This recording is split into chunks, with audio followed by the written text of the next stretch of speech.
ಕಮಲ್ ಕ್ಷಮೆಯಾಚನೆಗೆ 24 ಗಂಟೆ dead line. Cinema release ಆದರೆ screen ಹರಿದು ಹಾಕಲು ಪ್ಲಾನ್.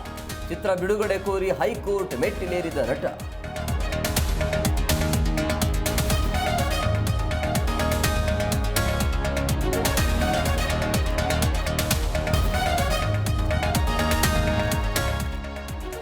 ಉಲಗ ನಾಯಕನ ವಿರುದ್ಧ ತಣಿಯದ ಕಿಚ್ಚು. ಬೀದಿಗಿಳಿದು ಕನ್ನಡ ಪರ ಸಂಘಟನೆಗಳ ಪ್ರತಿಭಟನೆ.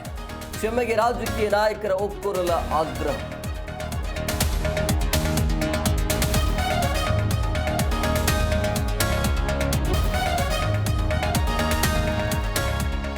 ಪ್ರಭಾಕರ್ ಭಟ್ ವಿರುದ್ಧ ಎಫ್ಐಆರ್. ಪುತ್ತಿನ ಗಡೀಪಾರಿಗೆ ನೋಟಿಸ್.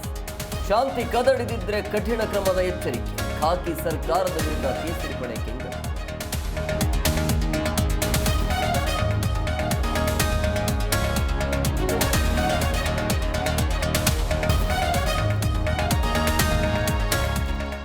ಕಾವೇರಿ ಮಹದಾಯಿ ಬಳಿಕ ಈಗ ಹೊಸ ಖ್ಯಾತಿ.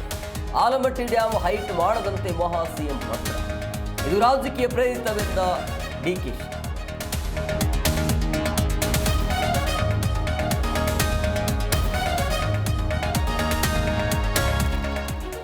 ನಾಳೆ ಬೆಂಗಳೂರು ಪಂಜಾಬ್ ಮಹಾಕದನ. 18 ವರ್ಷಗಳ ಕನಸು ಆಗುತ್ತಾ ನನಸು. ಆರ್ಸಿಬಿ ಗೆಲುವಿಗಾಗಿ ಎಲ್ಲೆಡೆ ಹೋಮ ಹವನ. ಶುಭಾಶಯಗಳ ಹಾರೈಕೆ.